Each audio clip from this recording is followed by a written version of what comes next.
अच्छे ग्लोबल संकेतों के बीच घरेलू शेयर बाजार ने सभी रिकॉर्ड तोड़ दिए हैं। कारोबार के शुरुआत में ही सेंसेक्स और निफ्टी दोनों अपने नए हाई पर पहुंच गए। इंट्राडे में सेंसेक्स ने पहली बार 49,300 का स्तर पार किया तो निफ्टी भी 14,500 को छूते छूते रह गया। आईटी और ऑटो शेयरों में जोरदार तेजी से बाजार को सपोर्ट मिला। कारोबार के आखिरी में निफ्टी 1% की बढ़त के साथ 14,500 के करीब बंद होने में कामयाब रहा। सेंसेक्स पहली बार 49,000 के पार बंद हुआ। उद्योगपति अनिल अग्रवाल की अगुवाई वाली वेदांता रिसोर्सेज ने अपनी भारतीय कंपनी वेदांता में 10% हिस्सेदारी खरीदने के लिए ओपन ऑफर का ऐलान किया है। इससे पहले पेरेंट कंपनी ने स्टॉक एक्सचेंजेस से डीलिस्टिंग की भी कोशिश की थी, जिसमें वो फेल हो गई। बाजार को दी गई जानकारी के मुताबिक वेदांता रिसोर्सेज ने शेयर धारकों से 160 रुपए के भाव से 37 करोड़ 17 लाख शेयर खरीदने की पेशकश की है।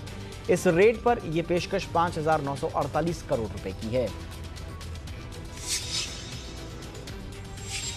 कोरोना महामारी के बीच इस साल बजट डॉक्यूमेंट्स प्रिंट नहीं किए जाएंगे। आजादी से पहले यह पहली बार होगा आजादी के बाद कि जब बजट डॉक्यूमेंट्स को प्रिंट नहीं किया जाएगा। इस साल सांसदों से अनुरोध किया गया है कि वो बजट डॉक्यूमेंट्स की सॉफ्ट कॉपी का ही इस्तेमाल करें।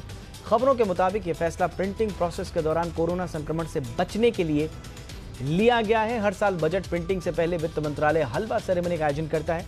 बजट डॉक्यूमेंट की प्रिंटिंग नॉर्थ ब्लॉक के बेसमेंट में की जाती है। रिजर्व बैंक ने फाइनेंशियल स्टेबिलिटी रिपोर्ट जारी की है, जिसमें कहा गया है कि सितंबर 2021 तक ग्रॉस एनपीए बढ़कर 14.8% हो सकता है। आरबीआई ने कहा कि इकोनॉमी में तेज रिकवरी के लिए उनका फोकस है। आरबीआई ने यह भी कहा कि कोरोना का असर को कम करने के लिए कदम उठाए गए हैं। हालांकि सेंट्रल बैंक ने कोरोना के नए वायरस से अनिश्चितता बढ़ने की बात भी कही है। कोरोना महामारी के बीच भविष्य की अनिश्चितता को देखते हुए लोग कैश की प्राथमिकता देने लगे हैं। यही कारण है कि मौजूदा वित्त वर्ष के पहले 9 महीनों में सर्कुलेशन में 13% ज्यादा करेंसी आ गई है।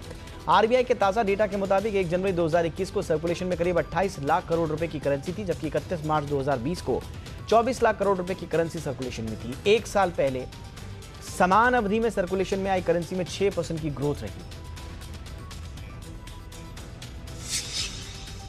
आरबीआई बॉन्ड की ब्याज दरों में कोई बदलाव नहीं किया गया है, यानी जनवरी से जून 2021 के लिए इसमें पहले की तरह 7.15% की दर से ब्याज मिलता रहेगा।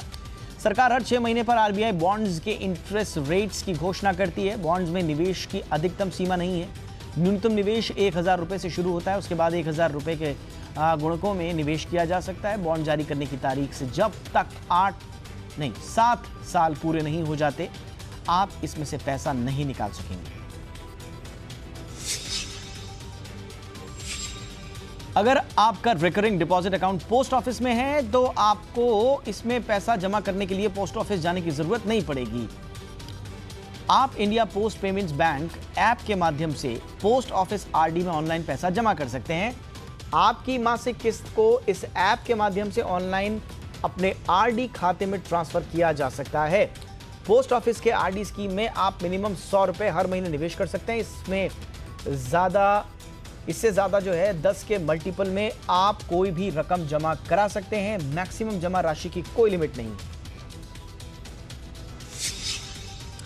स्टील के आसमान छूते भाव अब खरीदारों को भी परेशान करने वाले हैं। आने वाले दिनों में घरों की कीमतें बढ़ेंगी। डेवलपर्स के अनुसार स्टील के दाम बढ़ने की वजह से घर बनाने का खर्च प्रति वर्ग फुट 150 रुपए तक बढ़ गया है।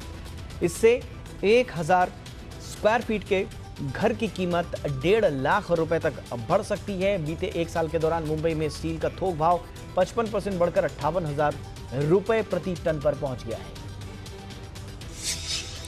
जी बिजनेस की मुहिम ऑपरेशन हफ्ता वसूली का एक बार फिर असर हुआ है। अब गूगल प्ले स्टोर ने 3 फर्जी लोन ऐप की अपने प्ले स्टोर से हटा दिया है। ये ऐप है 10 मिनट लोन, एक्स मनी और एक्स्ट्रा मुद्रा।